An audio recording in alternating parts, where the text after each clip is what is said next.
कि यदि कोई नारी पूरे कुटुंब के साथ में रह रही है, देवरानी जेठानी सास ससुर नातेदार रिश्तेदार सब आपके साथ में रह रहे हैं, सब कोई, और यदि कोई नारी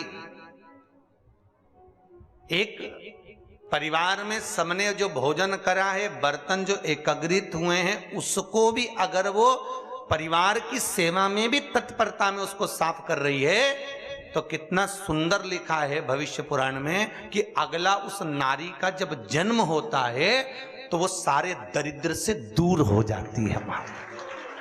सारे दरिद्र से दूर, धन वाली सेवा नहीं। एक सेवा होती धन वाली, जैसे आपके यहाँ कोई काम वाली आती है, ठीक है, आप उसको पैसा देते हो तब बर्तन साफ कराते हो, ठीक है, वो सेवा की बात नहीं चल रही है। वो एक लेन देन वाली सेवा होगी, क्या आपने कुछ दिया उसने आपके यहां सेवा करी, वो सेवा एक अलग हो गई।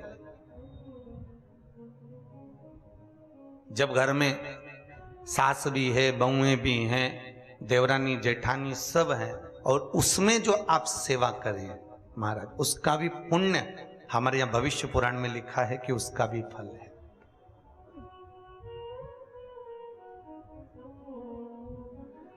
84 लाख योनियां मनुष्य को काटना है। कितनी योनियां? 84 लाख। गरुड़ पुराण में स्पष्ट किया गया चौथे अंश में कि 84 लाख योनियों में से 20 लाख योनि तो ये वृक्षों की होती है। काय की योनि है? ये पेड़, ये वृक्ष। 20 लाख योनि पेड़ों की, ये वृक्ष।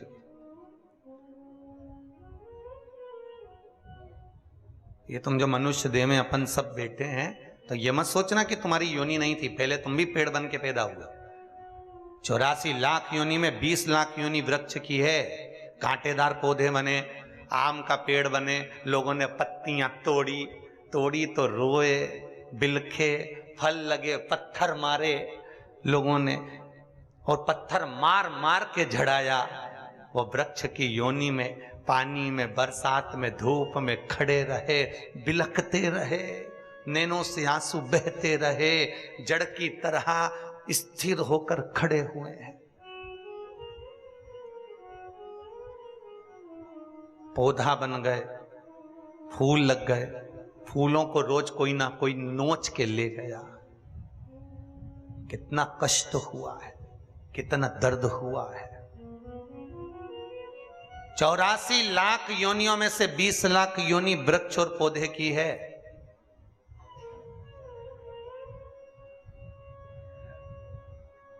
बीस लाख योनि जलचर की है। पानी में जो कई जम जाती है, कई, उस कई में जो कीड़े पड़ जाते हैं उसकी योनि। 20 लाख अलग अलग वैरायटी के कीड़े बने। कोई नहाने आया, पांव रखाया, मां मर गए। कोई कपड़े धोया, मां मर गए। कोई ने झाड़ू लगाई, फिनाइल डाला, वहां मर गए। 20 लाख योनि इसकी है। तुम अपन सोचें कि बताओ ऐसी भी योनि होती है? 84 लाख योनियां काटते काटते काटते काटते तब जाकर ये मनुष्य की देह मिली है। तब मिली, आखिरी में मनुष्य का शरीर प्राप्त हुआ। और 84 लाख योनियां काटने पर जो मानव की देह मिली, वो केवल दो ही कारण है। एक, भगवान का भजन करो, और दूसरा, कर्म का भोग भोगो। जो पूर्व में करके आए हो उसको भोग लीजिए महाराज, भोग।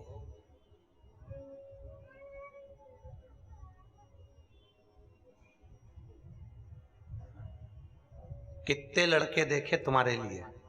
अरे बोलो तो जरा जम के। कितने देखे, पर तुम्हारी किस्मत में यही भेरू लिखा था? अरे बोलो तो सही। और इनके लिए भी कितनी लड़कियां देखी साहब। हर रिश्तेदार से बोल के रखा, पत्रिका में देखा, इसमें देखा, उसमें देखा, कितने संबंध देखे, पर इनकी किस्मत में यही जगदम्बा लिखी थी। बोलो सही है कि गलत है? कितने देखे, करोड़ों लोग इस पृथ्वी पर रहते हैं, हजारों रिश्तेदार हैं, ना जाने कितने इस बसई में, तुम्हारे गांव में, नगर में ना जाने कितने होंगे, पर तुम्हारी किस्मत में हजारों करोड़ों को छोड़कर यही क्यों लिखा था? और तुम्हारी किस्मत में करोड़ों लोगों को छोड़कर यही जगदम्बा क्यों लिखी थी? कारण? अरे बोलो तो। जन्म जन्म का साथ है हमारा तुम्हारा, एक जन्म में बदला पूरा नहीं होगा तो लेंगे जन्म दोबारा।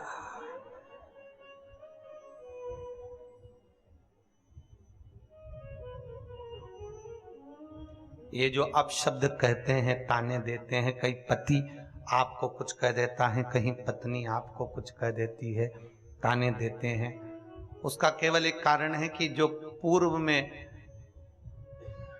संग हुआ है, कहीं आपने इनका कुछ बिगाड़ा, कहीं इन्होंने आपका कुछ बिगाड़ा, तो आज भोग रहा है।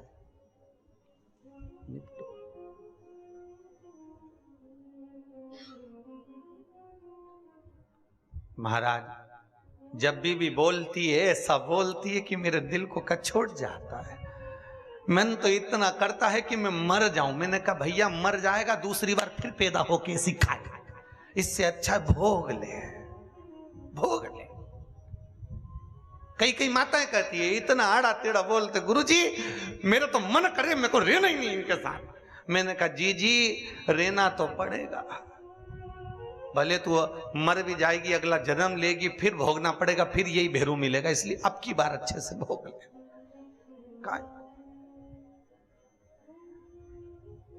संबंध है, क्यों रोए? मनुष्य का शरीर मिला है, जीवन मिला है, मानव की देह मिली है, और ये शरीर, ये देह भगवत भजन के लिए और भोगने के लिए मिली है। इसलिए फिर निवेदन करूंगा, मत बुरे कर्म कर बंदे वरना पछताएगा, भगवान की आंखों से तू बच नहीं, तू बच नहीं। एक दुकान पर सामान खरीदने जाओ तो लिखा होता है कैमरे की निगाह में हो।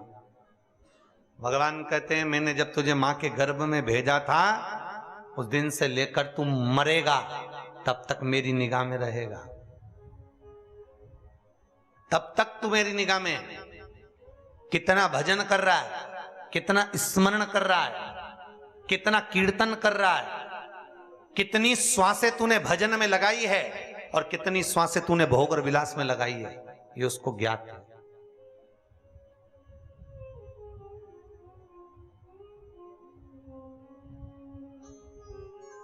एक बच्चे को 20 रुपए देकर मां ने भेजा, जा बाजार से एक साबुन लिया, कपड़े धोने का 5 रुपए का और 5 रुपए का नहाने का। हाउ मां, बच्चा गया कपड़े धोने और नहाने का साबुन लेकर आया, मां ने कहा ला पैसे वापिस दे। हिसाब लिया कि नहीं लिया? अरे बोलो तो, लिया ना। अपने बच्चों से 10 रुपए का हिसाब ले सकते हैं तो ध्यान रखना, वो भी जगत का बाप है, तुम्हारे जाते से ही एक एक श्वास का हिसाब लेगा कि कहां गवा दी है, कहां गवाई, बचपन कहां गया, जवानी कहां गई, अधेड़ी कहां गई, बुढ़ापा कहां गया, किस जगह पर इन श्वासों को गवाया है आप, किस जगह पर?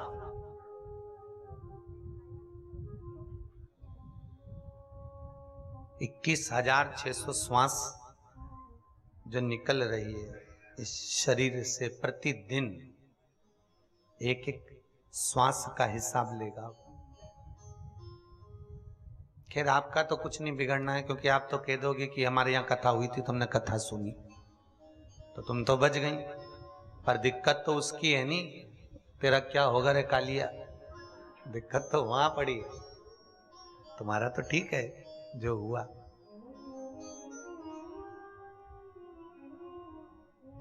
इसलिए निवेदन है, मुख में हो राम नाम, राम सेवा हाथ में, तू अकेला नाही प्यारे, राम तेरे साथ में। जिंदगी की बागडोर हाथ दीना नाथ के, वो महलों में राखे चाहे झोपड़ी का बांसुरी, ये उसके हाथ में। चित्त वृत्ति परमात्मा को दिए जाए हर पल हर घड़ी। महाराज भगवान से मांगना तो भक्ति मांगना, माया के चक्कर में मत पड़ना, क्योंकि भगवान अगर भक्ति दे देगा तो माया पति जब हमारे पीछे चलेगा तो माया भी उनके पीछे चलेगी। मायापति अगर हमारे पीछे चल रहे हैं तो माया भी हमारे पीछे पीछे चलने वाली। अगर आपने भक्ति मांगी है तो, और यदि भक्ति नहीं मांगी, माया के चक्कर में पड़ गए तो फिर वो आपके हाथ, फिर वो आपका ब्रह्म, आपका। महाराज शिव कथा कह रही, भगवान शंकर की पावन कथा कह रही। कल अपन ने कथा में श्रवण किया था कि भगवान आनंद कंद परमात्मा भक्ति का रस तत्व ग्रहण करने वाले भगवान शिव का मंगल विवाह हुआ है। मंगल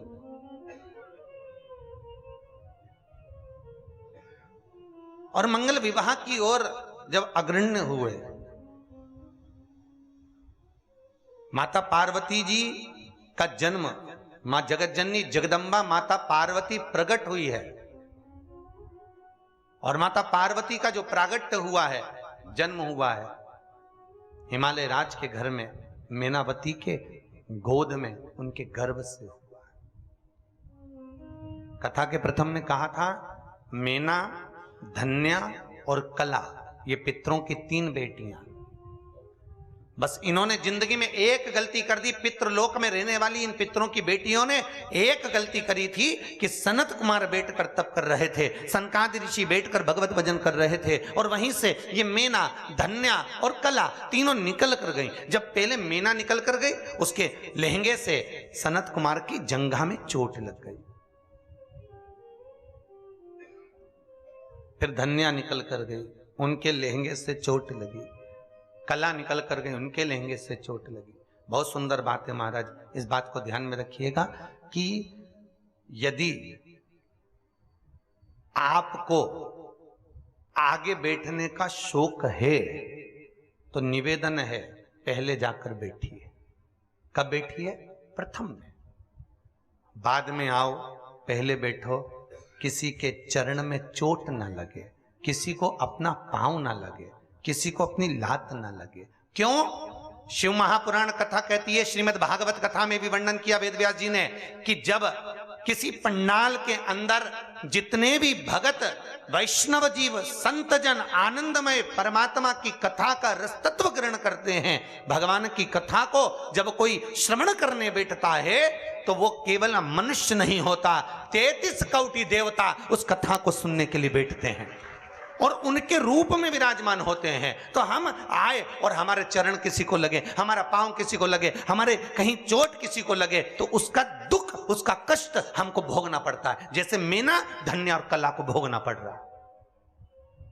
पितृलोक में रहने वाली पितरों की 3 बेटियां थी। कितनी विद्वान है ये।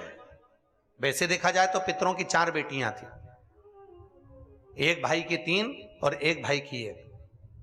ये मेना, धन्या, कला एक थी और पीवरी एक थी। कौन पीवरी? जिसका विवाह श्री सुखदेव जी महाराज के साथ में हुआ, जिन्होंने भागवत वाची है। श्री सुखदेव जी महाराज की धर्मपत्नी का नाम था पीवरी, पितरों की बेटी थी वो भी।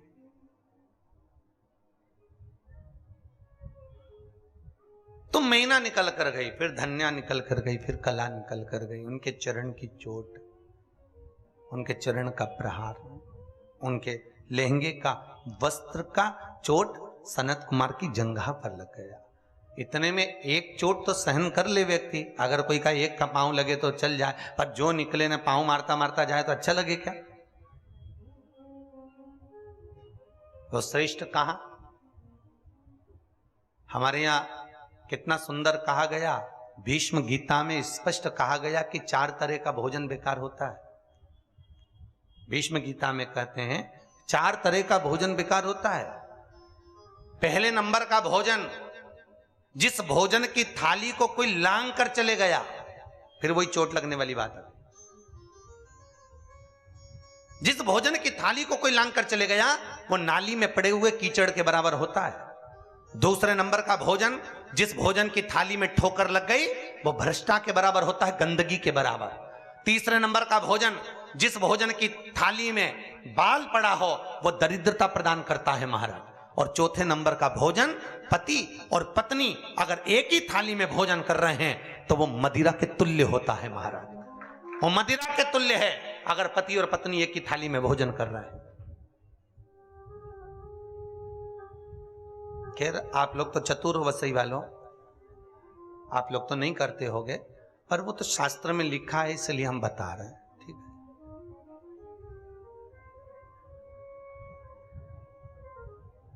आप सब तो विद्वान हो, आपसे तो ये गलती नहीं होती होगी, फिर भी अगर कोई गलती कर रहे तो उसको सुलझाएं।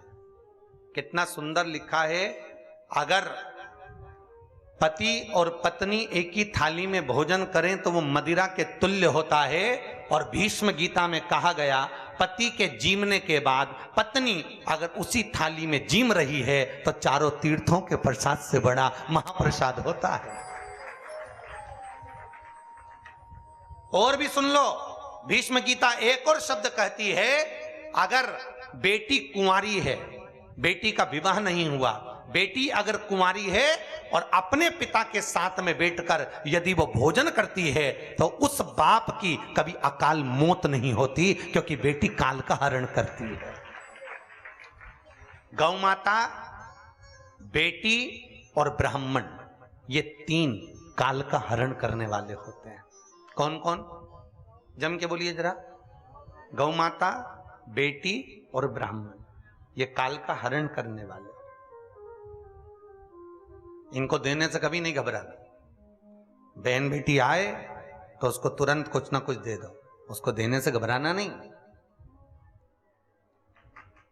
बहन बेटियों को देने से कभी नहीं घबराना चाहिए, उससे घटता नहीं है, बढ़ता। पर करे क्या, जब जब बहन बेटी आती है ना तो भाभियों का मुंह भगोना हो जाता है। 4 दिन के लिए बहन बेटी आई, उतनी देर में तो भाभी का मुंह भगोना, कब जाएगी। और तो और बच्चों पे चौकीदारी बढ़ जाती। बच्चों से कहते जा दादी के कमरे में बैठ जा, तो बच्चे कहते मम्मी तू तो बोलती थी हमेशा पढ़ने बैठ जा, पढ़ने बैठ जा, अब तो न तू कहती कि दादी के कमरे में बैठ जा। तो मम्मी बोलती जब तक बुआ यहां रहे तू दादी के कमरे में रहे। तो मम्मी दादी के कमरे में क्यों? दादी को देखते रहे बुआ को क्या क्या दे रही है, देखते रहे। अब बच्चा दादी के कमरे में जाकर बैठ गया। अब दादी के कमरे में बैठा तो दादी ने भी उसको कहा जा पढ़ने बैठ, कि नहीं बैठूंगा। अरे पढ़ने क्यों नहीं बैठता? नहीं बैठूंगा। बुलाऊं तेरी मम्मी को? बुला लो। उन्हीं ने कहा जब तक बुआ रहे जब तक यहीं दे। कहीं कुछ अरे देने से नहीं घटता बाबा, कथा कह रही है, शास्त्र वर्णन कर रहा है, बहन बेटी को देने से घटता नहीं बढ़ता है, गौ माता को देने से घटता नहीं बढ़ता है, संत ब्राह्मण को देने से घटता नहीं बढ़ता है। पर इन तीनों के आने से लोगों का मुंह फूल जाता है। गाय आई तो डंडा लेके खड़ी हो गई, बताओ अब भी तो रोटी दी थी फिर आ गई। बहन बेटी आई तो मुंह फूल गया। कोई ब्राह्मण तुम्हारे यहाँ आ गया तो मुंह फूल गया, बताओ पंडित जी फिर आ गए, मतलब दक्षिणा देना पड़ा, अभी तो दी थी 15 दिन पहले फिर देना पड़ेगा। अरे ब्राह्मण, गाय और बेटी काल का हरण कर लेती है, काल को जीत रही। तुम्हारा काल हरने के लिए आई है।